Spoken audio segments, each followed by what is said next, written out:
नमस्कार, न्यूज 24 बिहार झारखंड देख रहे हैं आप। मैं हूं आपके साथ सबा शाहिद शेख। बिहार के मोकामा में पूर्व विधायक अनंत सिंह पर हमला हुआ है। कहा जा रहा है कि यह हमला सोनू मोनू गैंग ने किया है। हालांकि इसके बाद इलाके का माहौल तनाव में बदल गया है और ऐसे में सवाल भी कई उठ रहे हैं। ऐसे में सवाल लॉ एंड ऑर्डर पर उठ रहा है कि आखिर बिहार में कानून व्यवस्था कब सुधरेगी। तो चलिए आज इन्हीं तमाम बातों पर विस्तार से चर्चा करेंगे। लेकिन चर्चा शुरू करने से पहले इस पे जो आरोप प्रत्यारोप का दौर जारी है, जो कहीं ना कहीं ये अब एक राजनीतिक रंग भी लेने लगा है, तो चलिए पहले आपको बयानबाजियां सुनाते हैं। घर बंद कर दिया था 3-4 गो लोग के। लोग कुल कांते यहाँ चलाए, हमका लोग भेज दिए डीएसपी साहब ही। डीएसपी साहब संजोग से कुछ काम में गए थे।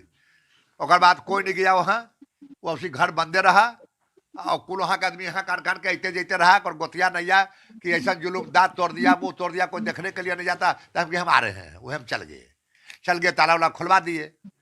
और बाद हम कहे कि सोनू मोनू से चल के कहेंगे कि ऐसा जुलूम काहे करता है। कुल गंगा जी खा लिया, कोई घाट रह दिया नहाने के लिए, तो जुल्मे पर जुलूम कर रहा है। कहने के लिए गए, 2 आदमी भेजे, बोला के लाओ बात करेंगे। और पहले बात भी हुआ था, हमारा यहाँ भेंट हुआ था और घर पर भी भेंट हुआ था। तब की बातचीत है ये है, तो उसको कहेंगे कि ऐसा नहीं करो जुलूम। 2 आदमी जो लाने के लिए गया, बुलाने के लिए, उस पर गोली चला दिया। जो आदमी गर्दन में गोली लग गया, तो हमारा जो लोग था साथ, ये लोग भी दौड़ गया उसको बचाने के लिए। तो केकरो कोई मारेगा तो कोई बचेबे नहीं करेगा। देखिए, हम अपने कार्य में व्यस्त थे। हम खेत पटा रहे थे।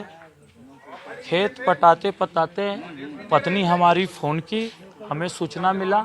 हम खेत से जब तक आते तब तक बहुत सारा गोलियां चल चुकी थी और अनंत सिंह माए बहन बेटी रोटी कर रहे थे। अपराधी हम कब होंगे? जब हम कन्विक्टेड होंगे तब ना। अपराधी वो हैं, बिहार सरकार उनको सजा याफ्ता स्वीकार की है स्वयं अपराधी और बोलते हैं दूसरे को अपराधी। मानसिक संतुलन खो दिए हैं वो। जो व्यक्ति आपका चरण वंदना कर रहा है उस पर गोली चलती है क्या? ये बताइए आप। जो आपकी चरण वंदना कर रहा है, जो व्यक्ति आपकी चरण वंदना कर रहा है, उस पे आप गोली चला रहे हैं, आप क्या हैं?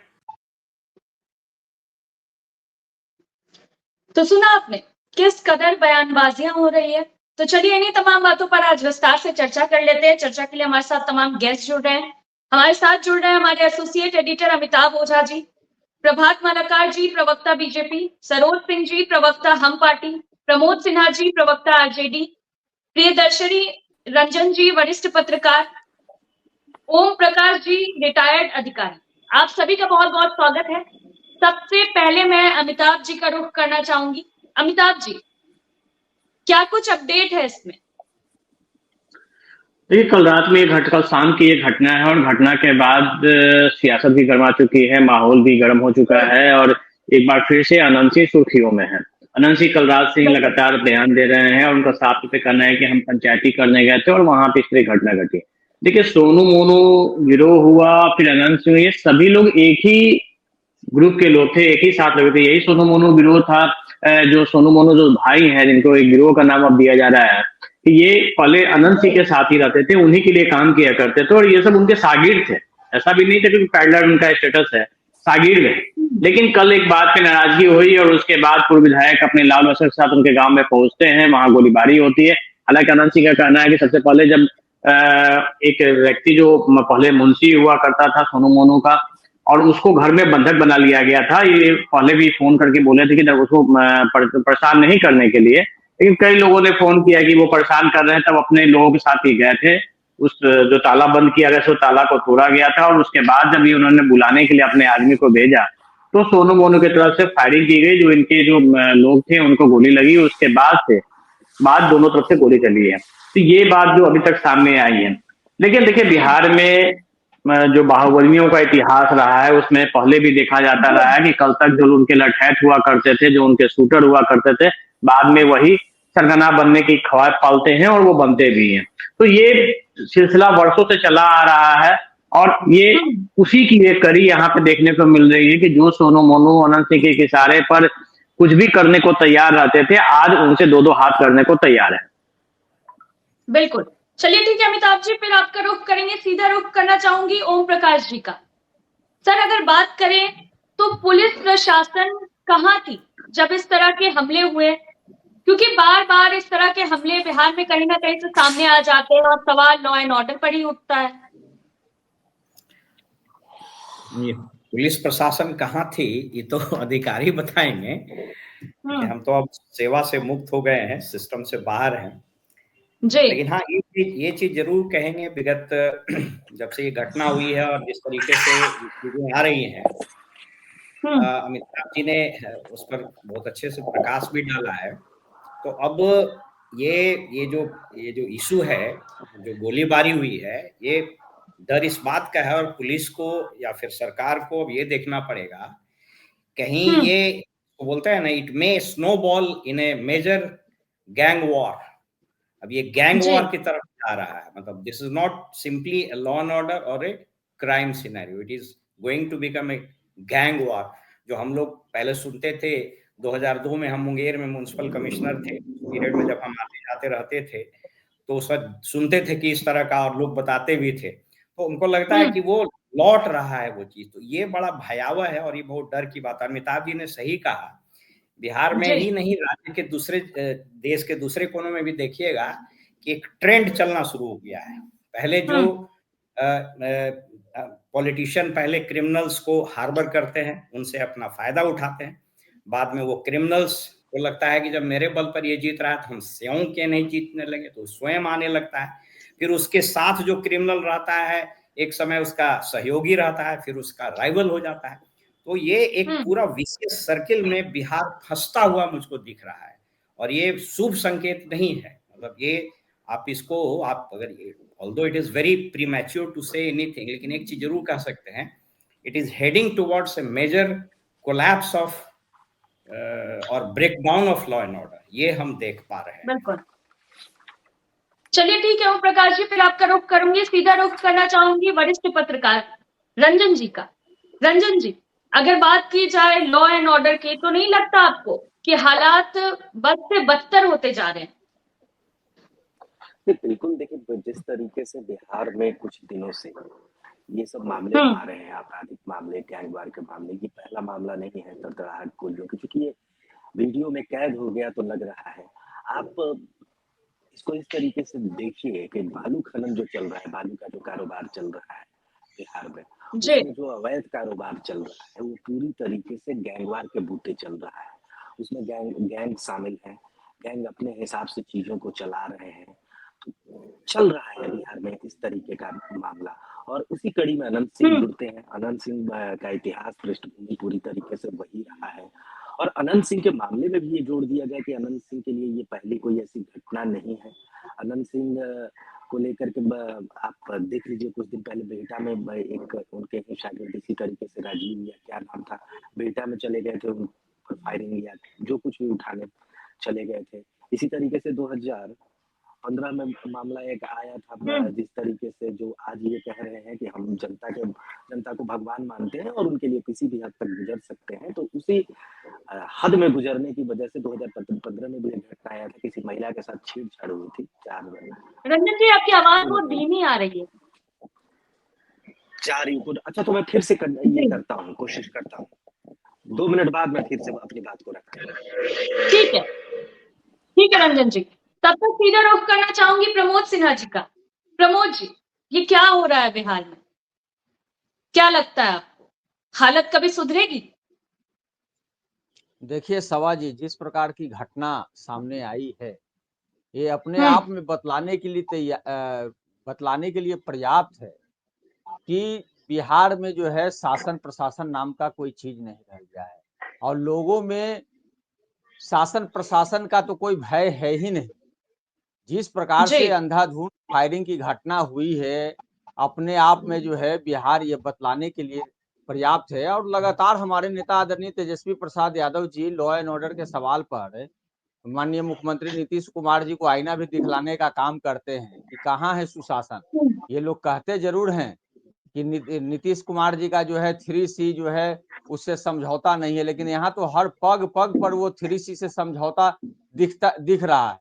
ये तो बतलाने की जरूरत नहीं है जिस प्रकार की भयावह स्थिति सामने आई है और जिस प्रकार से मतलब एकदम मतलब जो है लॉ एंड ऑर्डर पूरी तरह से कह लीजिए कोलैप्स कर गया है। अभी कुछ दिन पहले भी हमारे नेता आदरणीय तेजस्वी प्रसाद यादव जी ने एक वीडियो डालने का काम किया था और दिखलाने का काम किया था कि किस प्रकार से मंत्री के भाई का जो है रोल जो था वो सबके सामने जो है प्रस्तुत किया गया था। तो ये बतलाने की जरूरत नहीं है कि कहीं ना कहीं सरकार के प्रति, कहीं ना कहीं शासन के प्रति, कहीं ना कहीं प्रशासन के प्रति जो लोग अपराधी हैं उनके मन से पूरी तरह से जो है भय जो है समाप्त हो गया है और वो कहीं भी कुछ कर गुजरने के लिए एकदम तैयार है। लॉ एंड ऑर्डर को पूरी तरह से अपने हाथ में ले लिए हैं ये लोग और अपने हिसाब से जो है शासन प्रशासन को चलाने का काम कर रहे हैं। चलिए ठीक है प्रमोद सिन्हा जी, फिर आपका रुख करेंगे, सीधा रुख करना चाहूंगी सरोज सिंह जी का। सरोज जी, क्या लगता है आपको बिहार में जो कुछ भी हो रहा है, ऐसे सवाल तो लॉ एंड ऑर्डर पर उठेगा, सवाल तो पुलिस प्रशासन पर उठेगी और साथ ही साथ सवाल बिहार सरकार पर भी उठेगा।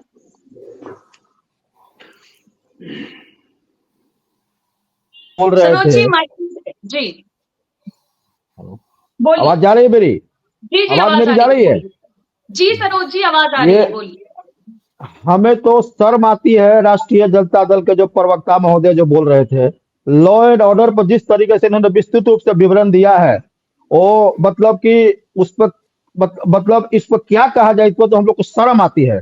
अगर लॉ एंड ऑर्डर इनको आज खराब लग रहा है तो 2005 का लॉ एंड ऑर्डर क्या था? सीएम हाउस से अपराधी छूटते थे। सरोज जी अभी वर्तमान पे बात करिए ना, जो वही मैं बात कर रहा हूँ। पूरे बात करिए ना, जो वर्तमान में घटना घटी है उस पर पहले प्रकाश डाल लीजिए। ठीक है, उनको बोलने दीजिए। आपको बर्दाश्त नहीं हो रहा है? आपको लॉ एंड ऑर्डर बर्दाश्त नहीं हो रहा आपको? हमारी आवाज पर आपको आवाज नहीं सुनाई दे रहा है? ये जो घटना घटी है उस पर पहले बोल ना। ये पूरे बिहार की जनता की आवाज जा रही है, आप ही को आवाज सुनाई नहीं दे रहा है। लॉ एंड ऑर्डर में कोई भी अगर व्यक्ति, बिहार का लॉ एंड ऑर्डर ऐसा है, नीतीश कुमार के नेतृत्व में जो काम हो रहा है, कोई भी वैसा व्यक्ति जो चाहे विधायक हो, मंत्री हो, यहाँ जेल गए हैं। विधायक मंत्री भी यहाँ जेल गए हैं। किसकी बात आप कर रहे हैं? एक ये छोटी सी ये घटना हुई है और ये घटना जो है कोई मतलब कि विधायक मंत्री के बीच में नहीं हुआ है। ये घटना जिनकी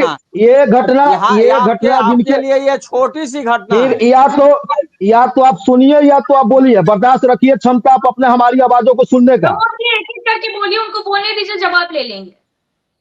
ये जो घटना है, ये घटना ये पंचायती में वहां गए हुए थे। उसके बाद जो दोनों के बीच वहां जो लड़ाई चल रहे है, तो लड़ाई तो किसी के किसी बीच में चल सकती है।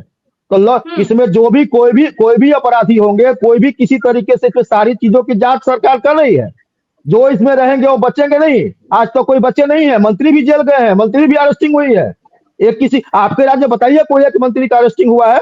आपके घर से मुख्यमंत्री हाउस आपका डॉक्टर का अपहरण ले लीजिए, डॉक्टर की फिरौती घर से आपको छुट्टा था सीएम हाउस से। आज एक भी घटना बता देंगे बिहार में? बिहार में पूरी तरीके से लॉ एंड ऑर्डर कायम है और कोई भी वैसे व्यक्ति जो होंगे, चाहे वो मंत्री हो, विधायक हो या कोई भी हो, वो बचेंगे नहीं। न्याय की सरकार है यहाँ, कानून का राज है। ये कोई करप्शन, भ्रष्टाचार, अपराधी, बलात्कार का नहीं है कि कोई आप करके आराम से बैठ जाइएगा, वो आपको सरकार छोड़ देगी। कोई बचने वाले नहीं है। जो भी होंगे वो भुगतेंगे और भुगत भी रहे हैं। चलिए ठीक है, प्रमोद जी का सीधा रुख करते हैं। जी प्रमोद जी जवाब दे दीजिए, फिर हमारे एसोसिएट एडिटर का रुख करेंगे क्योंकि उनके पास भी कुछ सवाल है। जी इनके लिए एक छोटी सी घटना है जहां पर 100 राउंड से अधिक फायरिंग होती है। इनके लिए एक छोटी घटना है, आम घटना, ये समझने के लिए पर्याप्त है कि इन लोगों के दिमाग में क्या है। ये बतलाने के लिए जब 1, 2 दिन 3 दिन के भीतर में जब छोटी छोटी घटनाओं को जोड़ करके 150 से अधिक संज्ञेय अपराध की घटना घटती है और उसको हमारे नेता आदरणीय तेजस्वी प्रसाद यादव जी पटल पे रखते हैं, सरकार को आईना दिखलाते हैं, तो ये लोग विपक्ष से ही सवाल करने का काम करते हैं। जिस प्रकार की ये घटना घटी रहे हैं कि छोटी सी घटना, और ये कहते हैं कानून अपना काम करेगा। कैसा कानून है कि अपना काम नहीं कर पाता है? ये बदलाने की जरूरत है ना। ये कौन सा कानून है? अरे आप तो जैसे संशोधन करके नियमों में ही बदलाव करके लोगों को जेल से छुड़ाने का काम करते हैं। कई लोग साक्ष्य के अभाव में बरी हो जाते हैं।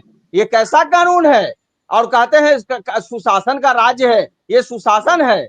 इसको क्या कहा जाएगा? इसको आतंक राज कहा जाएगा, जहां जो है इस प्रकार से सैकड़ों राउंड गोलियां चढ़ती हैं और ये कहते हैं कि ये छोटी सी घटना है। अच्छा प्रमोद जी, एक सवाल आपसे ये है कि यही अनंत सिंह 1 साल पहले जब महागठबंधन में तब बहुत साफ सुथरा संत महात्मा थे ये, और उसके अलावा जो दूसरा जो आप उदाहरण दे रहे हैं, आपकी पार्टी के नेता भी जो बता रहे हैं, तो उनके लिए भी जो जेल से बाहर निकलने का जो प्रस्ताव पारित हुआ, तो उसमें भी आपकी महागठबंधन की सरकार थी। नहीं, अब अमिताभ जी, उस समय उनकी पत्नी हमारे यहाँ से विधायक थी, ये समझने की बात है ना। और जो है क्या हम लोगों के साथ है तो क्या खुली छूट है? इस पर ये लोग तो कुछ बोल नहीं पा रहे हैं।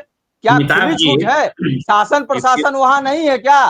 पुलिस है कि नहीं है? अगर कोई किसी भी प्रकार की कोई घटना मान लीजिए होती है या कोई गलत करता है तो पहले हम पुलिस प्रशासन को संज्ञान में देंगे ना।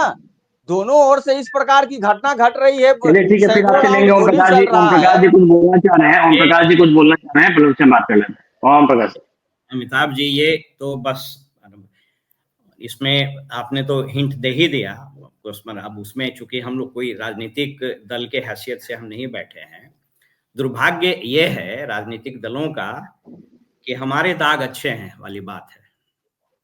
लेकिन एक चीज समझना पड़ेगा, प्रियदर्शी रंजन जी ने बहुत माइक्रो लेवल पर भी चीजों को बहुत बताया कि कैसे चीजें हो रही है। देखिए, एक चीज हम लोग एक कॉमन सिटीजन के रूप में जो देख रहे हैं, वो अपनी बात आपके सामने रख सकते हैं। सभी दलें अपने सहजता और अपने एलिजियंस के हिसाब से बयान देते हैं। हम पार्टी, आपको स्मरण होगा कि यही अनंत सिंह जी मुख्यमंत्री जब कुछ दिन के लिए बनाए गए थे, मांझी जी, तो किस तरह की भाषा का प्रयोग हुआ था वो भी हम लोगों ने देखा। तो खैर वो एक राजनीतिक बयानबाजी चलेगा, दोनों प्रवक्ता सम्मानीय हैं और अपने अपने दलों का पक्ष रखते हैं। मैं आपको सिर्फ परसेप्शन बताना चाहता हूं कि हम लोग भी पब्लिक फील्ड में रहे और अब रिटायरमेंट के बाद भी लोगों के साथ रहते हैं। आप लोग सहमत होइएगा एक नागरिक के रूप में कि विगत 4-5 वर्षों में हम लोगों ने देखा है कि जब अथॉरिटी डाइल्यूट होती है, अमिताभ जी, हम लोग सचिवालय के गलियारों में भी घूमते हैं, आपको एक छोटी सी बात बताते हैं, आपको उससे बहुत बड़ा मैसेज निकलेगा। आज मेरी एक बहुत बड़े, इनफैक्ट आपके जो ये है बैक स्टेज से जो बताते हैं, मिश्रा जी हमको फोन किए तो हम वहीं से निकल रहे थे, तो उनसे जब बात होने लगी तो किसी विषय पर चर्चा चल रही थी, उन्होंने कहा, ऑफ कोर्स उनका नाम हम नहीं कोट करेंगे, उन्होंने कहा कि मुख्यमंत्री जी बोलते तो हैं लेकिन हम लोग हमेशा सशंकित रहते हैं कि फिर दोबारा वो क्या बोल देंगे, कुछ यादें नहीं रहता है।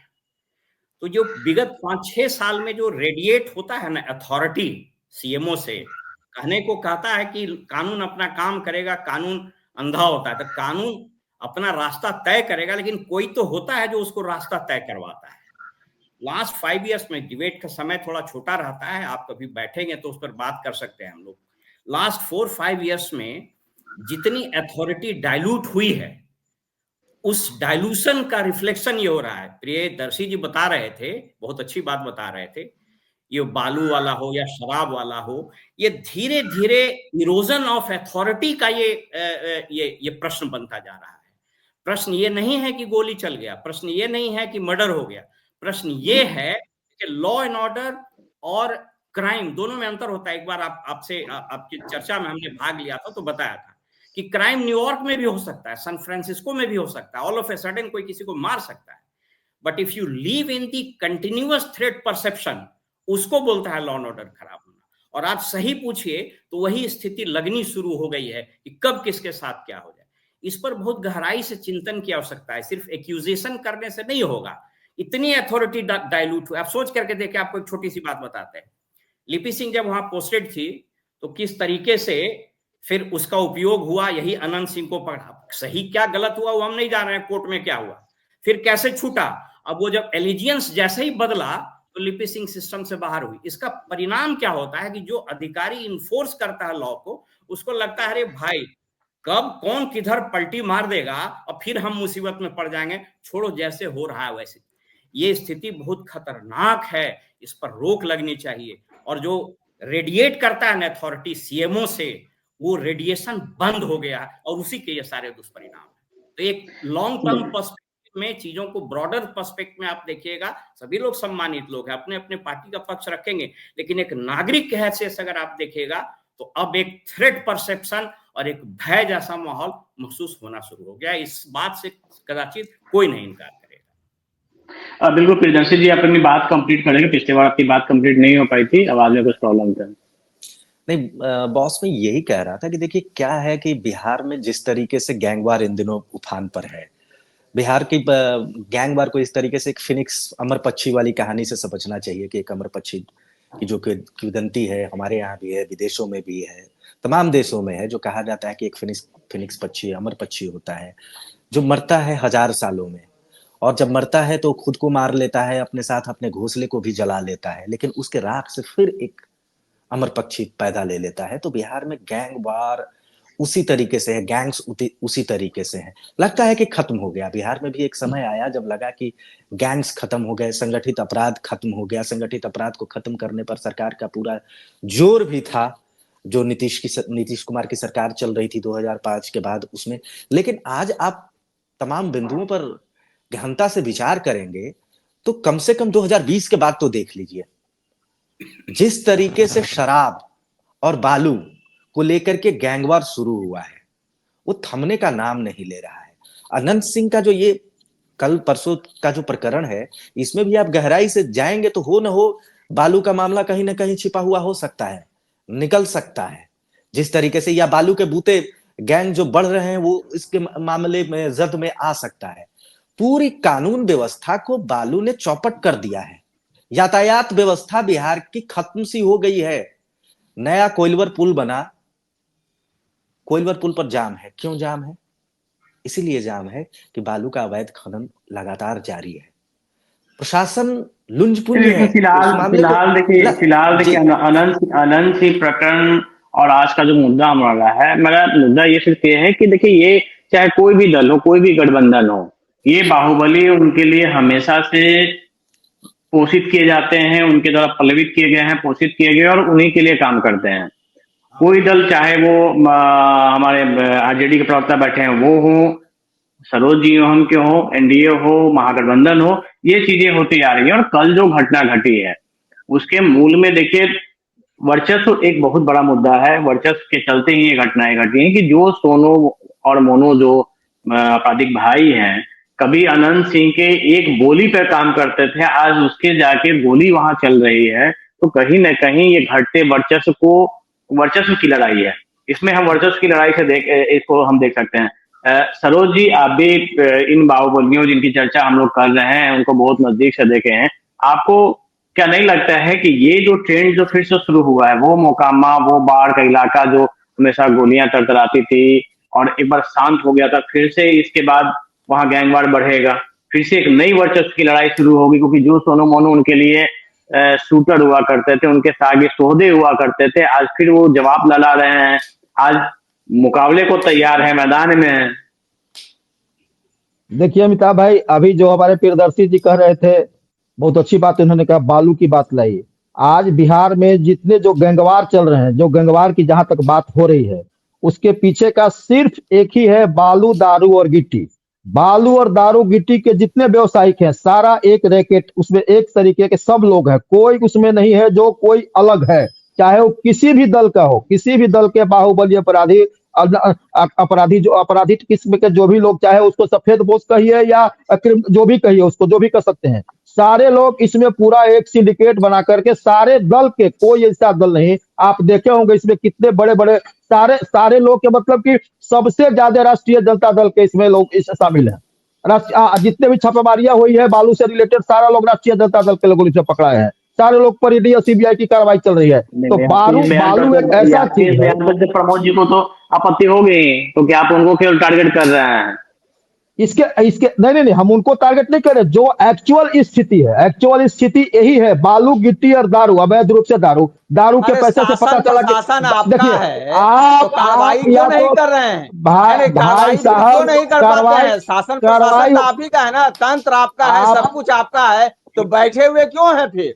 आपको भी कार्रवाई मौका करिए ना, मिलेगा आपको बोल किसने लीजिएगा, कार्रवाई बर्दाश्त आपको तो कर कार्रवाई से किसने बर्दाश्त तो रोका कर है? लीजिए। नहीं इसके बर्दाश्त की पहले क्या जो बात है, मौजूदा जो व्यवस्था बर्दाश्त है तो कर लीजिए, जो हालात है उस आपको पर तो मौका एक लाइन मिलेगा, से निकल नहीं रहा, आपको उसके लिए तो प्रमोद जी नहीं मौका जम रहा मिलेगा, है। काहे परेशान है आप? सरोज जी एक मिनट, सरोज जी प्रमोद जी आप 5 उदाहरण दे दीजिए सरोज जी को कि भाई आपके सरकार में कितने कार्रवाइयां हुई थी। नहीं वही तो हम इनसे कह रहे हैं कि अभी वर्तमान में जो हालात है उस पर तो एक लाइन इनके मुंह से हम निकल ये नहीं कह रहे रहा हैं ना कि है। अमिताभ भाई के जवाब दे दीजिए, कार्रवाइयों का अमिताभ भाई तो जवाब दे सही बात दीजिए, बता रहे हैं, 5 दे दीजिए। कार्रवाइयों का जवाब दे दीजिए, सरोज जी चुप हो जाएंगे। बिल्कुल बिल्कुल, आपका वो एकदम सही बोल रहे हैं आप, एक कार्रवाई का जवाब बता दीजिए। सत्ता कार्रवाई में कहाँ आते हैं कर तो रहे हैं? इनको अगर ये कह रहे हैं बालू ये जब माफिया नीतीश तो कुमार जी के कार्रवाई साथ ये करिए ना, सत्ता में कार्रवाई आते करने के लिए हैं, इनको रोका कौन है? नीतीश है कुमार जी इनको के साथ ये क्यों सत्ता में कार्रवाई आते उन पर हैं तो नहीं हो इनको रही ये है, सब ये दिखाई नहीं सवाल है देती ना। है। जो हाथ सत्ता पर से हाथ जब ये धरे हुए बाहर बैठे जाते हैं तो इनको ये सारा तो चीज ये दिखाई उनका देता है है, ना सारा कि कार्रवाई क्यों नहीं कर रहे, सिर्फ बोल देने से हो जाएगा?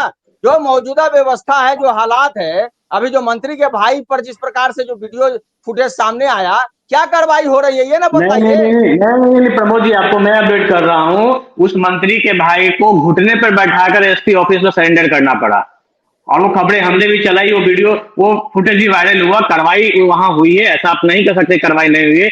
जिस मंत्री के भाई को लेकर इतना बवाल हुआ था, उस मंत्री के भाई को कोर्ट में सरेंडर करना पड़ा। घुटने के बल पर एसपी ऑफिस में वो बैठकर उसकी तस्वीरें खींची, बाहर आई थी तो घुटने के बल पर उसने जाके बैठ के माफी मांगी थी। फिलहाल वो जेल में है और मामले की सीडी ट्रायल के लिए भेजा गया है। हम ये इनको नहीं दिखाई सरोज जी देगा। जो आप हम जो बता रहे सरोज जी जो आप पे आरोप लगा रहे हैं, तो आप 5 कार्रवाई बता दीजिए। अभी जितने जो महात्मा जी हैं सारे महात्मा जी इन्हीं के साथ थे।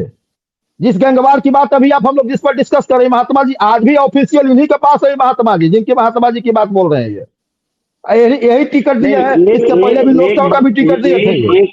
एक जो बड़ा बयान जो सोनू मोनू के पिता ने दिया पत्नी को ना हम लोगों ने टिकट देने का काम किया अरे था। पत्नी को दीजिए या पति को दीजिए, वो अलग है क्या?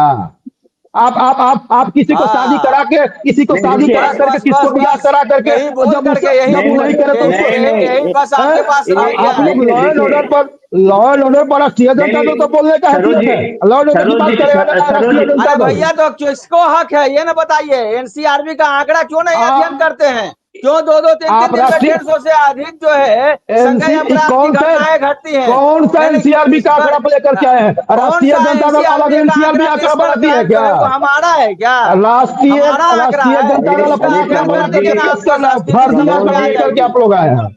प्रमोद जी राष्ट्रीय जनता दल अपना आंकड़ा बना करके फर्जी आंकड़ा बनाते हैं। आंकड़ों में लगने की जरूरत नहीं है। जो घटना घटी है कल, जो सोनू मोनू है उनके पिता जो एडवोकेट है, उन्होंने जो पूरे मामले को राजनीतिक रंग दिया भी है। उन्होंने साफ तौर पे कहा है, जब पिछला जो उपचुनाव हुआ था, जब अनंत सिंह की पत्नी आरजेडी के उम्मीदवार के तौर पे मैदान में उतरी थी और दूसरी तरफ जो थी बीजेपी के उम्मीदवार के रूप में अनंत सिंह की पत्नी मैदान में उतरी थी, उनका कहना था कि हम लोग बीजेपी के उम्मीदवार जो ललन सिंह थे, उनकी पत्नी जो मैदान में उतरे थे, उनके साथ हम लोग कैंपेनिंग किए थे, जिसके खुंदक में आकर विधायक के लोगों ने कल जो घटना को अंजाम दिया, उसके बाद से इनकी नाराजगी बढ़ी थी। तो उन्होंने सीधे तौर पर इसको राजनीतिक मुद्दा बना दिया। ये तो कहीं वर्चस्व तो अलग की बात हो गई, लेकिन वो सीधे वो कह रहे हैं कि राजनीतिक मुद्दा, राजनीतिक प्रतिद्वंदिता के चलते ऐसा हमारे साथ किया गया है। हाँ नहीं, इसमें पूरी तरीके से ये प्रतिद्वंदिता का मामला है और ये राजनीतिक मसला भी है। देखिए इसी वर्ष विधानसभा का चुनाव होना है और सोनू मोनू ने जो आत्मविश्वास दिखाया है आनंद सिंह के खिलाफ लड़ने का, जो वो दुस्साहस कर रहे हैं, आत्मविश्वास नहीं दुस्साहस में कहूंगा, तो वो दुस्साहस यूं नहीं आया है, कहीं ना कहीं उसके पीछे कहीं सोनू मोनू को भी बैक किया जा रहा है। क्योंकि मोकामा में कई तरह के गैंग हैं, सिर्फ अनंत सिंह नहीं है, वहां सूरज भान सिंह भी हैं और भी अन्य गैंग थे और हैं, और अनंत सिंह से कईयों की अदावत है। सोनू और मोनू के कंधे पर कई लोग बंदूक रख करके गोलियां चला रहे होंगे अनंत सिंह पर, यह भी बात से इनकार नहीं किया जा सकता है। और इससे 2025 जो इस वर्ष बिहार विधानसभा का चुनाव होना है, उससे पहले अनंत सिंह को कमजोर करने की कोशिश हो सकती है। अनंत सिंह को सोनू मोनू में उलझा करके एक नई राजनीति की शुरुआत मोकामा में हो सकती है। क्योंकि अभी क्या है, अनंत सिंह निर्विवाद नेता के तौर पर मोकामा में माने जा रहे हैं, कोई चुनौती उनको देने की स्थिति में नहीं है। बड़े बड़े जो बाहुबली मोकामा से थे, वे मोकामा में ऑपरेशन नहीं कर रहे हैं, ना पॉलिटिकल ऑपरेशन कर रहे हैं, ना व्यवसायिक ऑपरेशन कर रहे हैं। वहां एक तरफा एक बारगी अनंत सिंह का झंडा बुलंद है और उस कई लोगों को परेशानी है। ललन सिंह जो सूरजभान के भाई कहे जाते हैं, वो कई वर्षों से अनंत सिंह को चुनौती देने की कोशिश कर रहे हैं, राजनीतिक तौर पर भी, अन्य मामलों में भी, लेकिन वो कामयाब नहीं हो रहे हैं। अभी कुछ बयान भी उनका आया है। कई अन्य बाहुबली भी हैं जो अनंत सिंह को चुनौती दे रहे हैं लेकिन कामयाब नहीं हो रहे हैं। अरे उन्होंने कल सोशल मीडिया पे कई फोटो भी शेयर किए हैं जिसमें कि दोनों जो सोनू मोनू और उसके पिता अनंत सिंह के साथ बैठे हुए हैं, चौकी पे बैठे हुए हैं, एक साथ बैठे हुए हैं। अब व्यक्तिगत अदावत है, व्यक्तिगत अदावत। अनंत सिंह कई ऐसी लड़ाइयां हम पारिवारिक यहाँ ओम प्रकाश जी हमारे साथ, ओम प्रकाश जी हमारे साथ हैं। ओम प्रकाश जी से हम ये समझना चाहेंगे, सर आप कई जिलों में रहे, कई जिलों में काम किया, लंबा अनुभव आपके पास है, सीमांचल से लेकर पटना तक आप रहे थे। ये जो गैंग वार वाली जो परिपाटी आती है कि एक बाहुबली होता है, उसके शागिर्द हो, सौदे होते हैं, शागिर्द होते हैं, फिर से समय बदलता है और वो उस पे कब्जा, जकीरों पे कब्जा करवाने की कोशिश करते हैं। ये क्या इस घटना के पीछे आपको ये नजर नहीं आ रहा है? ये लग रहा है कि इस तरह के ही ये चीजें हुई हैं यहाँ पे? एग्जैक्टली आपको एक स्टोरी बताते हैं, एक वाक्य पैरेलल ड्रॉ करिएगा और बहुत बढ़िया से, बहुत माने प्रियदर्शी रंजन जी को निश्चित रूप से हम क्रेडिट देंगे। बहुत नीचे तक हम उस पर नहीं जाना चाहते क्योंकि हम लोग कोई पॉलिटिकल आदमी नहीं है। विजय सिन्हा जी से, जो लखीसराय के विधायक हैं, और हम चूंकि लखीसराय जिले में पोस्टेड भी रहे हैं, आलम यह है, इन्होंने सही कहा, वहां दो टोला है, सकरवाड़ टोला और मंदिरवाड़ टोला। वो जो सकरवार और मुंदियार टोला है, वहां पर पुरानी अदावत चलती रही थी। लेकिन ये क्रेडिट देना पड़ेगा नीतीश जी को कि जब वो आए तो वो चीजें कारपेट के अंदर गई, वो खत्म नहीं हुआ। जो इन्होंने कहा ना कि मर जाने के बाद फिर राख से जिंदा होता है, तो वो राख में पड़ा रहा बहुत दिनों तक। आपको एक छोटी सी घटना याद दिलाते हैं। टाइम्स ऑफ इंडिया या हिंदुस्तान टाइम्स में 2000 के आसपास या 95 से 2000 के बीच में एक लेख छपा था। आप उसको गौर कीजिएगा इस मेरी बात को।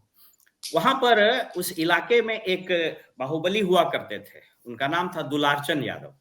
ठीक है, Dularchand Yadav was supposed to be a man, a civil man in जज रोल। वो क्या करते थे कि दो आदमी को अगर झगड़ा हो गया जमीन में, वो कोर्ट कचहरी नहीं जाता था, थाना नहीं जाता, उनके पास जाता था, वो जजमेंट लिखते थे और सभी को मान्य होता था। अब देखिए इसमें क्या हुआ, इमीडिएट काउज क्या हुआ है। बताया जा रहा है कि कोई मुकेश या करके कोई उनका सोनू मोनू का कोई कामगार था, मैनेजर या कुछ था, तो पैसे की लेन देन या क्या हुई, बालुए का कुछ मामला हुआ, उसका घर पर ही कब्जा कर लिया। अब घर पर कब्जा हो गया, ताला लगा दिया, जो आ रहा है मीडिया में, जो हम इन्फ्रेंस अपने स्रोत से भी बोले तो हम बात किए वहां, बोला हाँ सर उसका घर में ताला वाला लगा दिया। वो लोग वहां तो पुलिस में जाने की परिपाटी नहीं है, इस तरह का कोई अगर झंझट हुआ तो भाई वो छोटे सरकार के यहाँ ही जो उनको बताता है लोग जाते हैं। वो गए और उन्होंने कहा कि अरे भाई सही वो नहीं जानते, चला दो उसका ताला खुलवा। And he probably went there to get the lock open. उसको मैंने एक तरह से वर्डिक्ट देने वाला, आप सोच लीजिए कि 95-2000 में जो हो रहा था उसी टाइप से चलना शुरू हुआ। ये एक बात हम जस्ट आपको इन्फेरेंस ड्रॉ करके बताना चाह रहे हैं। दूसरी चीज, विजय सिंह से पूछा गया कि इसके बारे में आपका क्या कहना है। विजय सिंह, आपको बता देते हैं, आप पूरी जवाबदेही के साथ बताते हैं, हम आ रहे हैं। विजय सिंह और अनंत सिंह दोनों के रिश्ते बहुत गड़बड़ हैं। माने विजय सिंह कभी नहीं, वहां तो दोनों स्वजातीय हैं, तो दोनों का अपना, उन्होंने बड़ी मासूमियत से कहा कि नहीं हमको नहीं मालूम है कि क्या हुआ है, क्योंकि कितनी बड़ी घटना हुई। तीसरी बात को जरा समझिए कि जो लोग कह रहे हैं ये घटना कदाचित कल हुई है ना, ये आज हुई है, कल हुई है संभवतः, नहीं कल हुई है। स्पष्ट लोग बोल रहा है, देख रहे थे सोनू मोनी का भी कोई इंटरव्यू किसी चैनल पर चल रहा था। ये मेरे यहाँ भी हुआ सर, अभी हमने दिखाया, सोनू का इंटरव्यू दिखाया हमने। और अभी क्या किसी की गिरफ्तारी हो सकी? नहीं, किसी की गिरफ्तारी नहीं। थोड़ी देर के लिए छोड़ दीजिए अमिताभ जी कि किसने कितनी गोली चलाई, और ये दोनों को छोड़ दीजिए, आम लोग भी तो रह रहे होंगे। अब सोच करके देखिए, इसीलिए मैंने कहा कि उस इलाके में जो लोग रह रहे होंगे वो किस स्थिति में रह रहे होंगे, आप सोच करके देखिए। तो इसीलिए मैंने कहा कि ये जो है ना, ये बिल्कुल सरकार का जब इकबाल खत्म, हम कोई पॉलिटिकल बात नहीं बोल रहे हैं, सरकार का जब इकबाल खत्म होता है ना तो चीजें बहुत खराब होती चली जाती। एक वाक्य आपको बता के आपकी बात खत्म कर देंगे। आप याद कीजिए कैसे इकबाल कैसे खत्म होता है, और सरकार हमेशा इकबाल से चलता है, गवर्नेंस हमेशा गवर्नेंस से चलता है।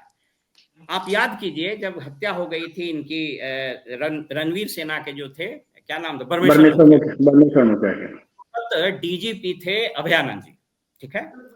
और अभयानंद जी वेरी गुड डेकोरेटेड ऑफिसर, बहुत बढ़िया, हम लोग बहुत सम्मान करते हैं। आईएएस और आईपीएस फ्रेटर्निटी में उनको हम लोग बहुत सम्मान करते हैं, हमसे बहुत सीनियर भी रहे।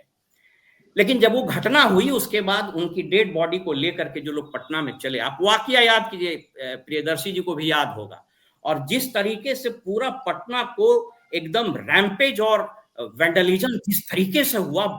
मेरी एक मीटिंग थी, मैं एक सेमिनार में जाने वाला था, हम लोग को बोला गया कि सर जहां वहीं से गाड़ी से निकल जाइए, सरकारी गाड़ी देखेगा तो आप लोग का गाड़ी जला देगा। और वो वहीं मैं उसको लैंडमार्क मारता हूं, वहां से जो नीतीश कुमार जी का इकबाल, और लोग पुलिस पदाधिकारी कर्म सभी लोग एकदम दांत मीस के रह गए कि नहीं आदेश है कुछ नहीं। बिल्कुल उस घटना उस जुलूस में आरा सिंह साथ आ रहा था, उसी डेड बॉडी के साथ आ रहा था, मैंने पूरी आंखों से देखी थी कहानी हुई। That was the turning point from where this government lost its governance, its might of governance, वो खत्म हुआ। मैं सिर्फ एक दो चीज बताना चाहूंगा। पहली चीज देखिए, कहता है ना कि जब तक इकोनॉमी रहेगा तब तक इकोनॉमिक ऑफेंस रहेगा, जब तक इंसान है तब तक अपराध होते रहेंगे। प्रश्न वो नहीं है, प्रश्न वो है कि उसके बाद की अनुवर्ती कार्रवाई क्या हुई। यहाँ जरूर क्रेडिट दिया जा सकता है कि 2005 के बाद जिस तरीके से चीजें बढ़ी, हमको याद है मैं झारखंड में पोस्टेड था 2000 के पहले, एक फैशन बन गया था कि राइफल और बंदूक का टोटा बाहर निकालिए। वो चीजें हम लोगों ने देखी कि कैसे खत्म हुआ। मैं किसी पॉलिटिकल पार्टी को कंडेम होने, पूरा सिस्टम। और मजेदार बात है कि पब्लिक भी कहता था हमारा विधायक बड़ा दबंग है, देखिए 10 आदमी को लेके चल रहा है।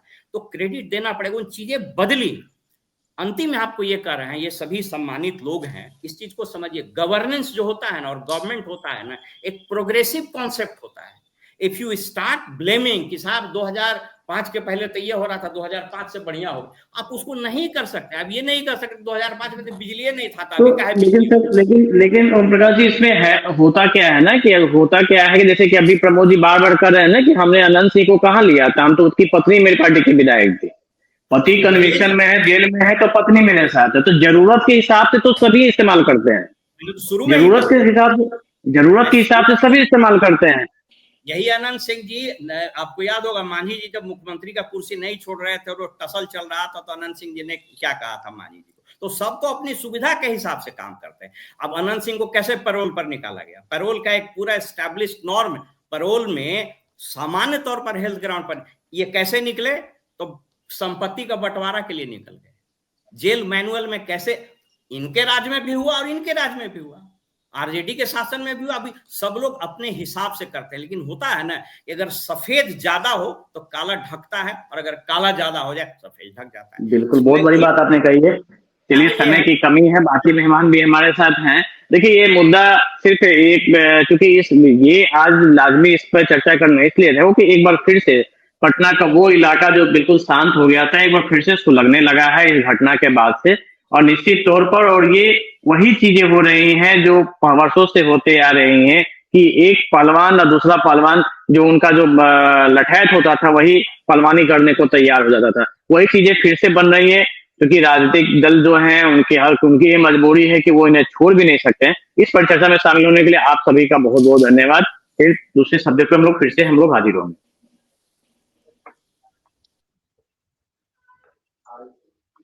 तो अनंत सिंह का मुद्दा जो था आज काफी लाजमी है। इस मामले में 3 अलग अलग FIR भी दर्ज किए गए, लेकिन पुलिस ने अभी तक इस मामले में कोई कार्रवाई नहीं की है। ना तो सोनू मोनू के खिलाफ कोई कार्रवाई हुई है, ना अनंत सिंह के खिलाफ हुई है। पुलिस अभी तक सिर्फ कारतूसे इकट्ठा कर रही है कि कितनी गोलियां यहाँ पे चली थी। दूसरी तरफ अगर उन इलाकों की बात करें तो वहां पे जो ग्राउंड जीरो के हालात हैं, जो हमारे संवाददाता वहां पे गए थे सौरभ, और उसके बाद उन्होंने रिपोर्ट भी की है, तो अभी लोगों में फिर से एक बार दहशत का माहौल हो चुका है, क्योंकि जो माहौल पहले था, वर्षों पहले वहां से समाप्त हो चुका था, लेकिन फिर से एक बार वर्चस्व की जो लड़ाई है वो मोकामा में शुरू हो चुकी है। और ये लड़ाई किस हद तक जाएगी, अब इसको लेके सभी लोग अच्छा संकेत है। तो हमारे इस शो में से जुड़ने के लिए आपका बहुत बहुत धन्यवाद। फिर अगले कुछ नए मुद्दे को लेकर हम फिर से आएंगे, तब तक दीजिए हमें नमस्कार।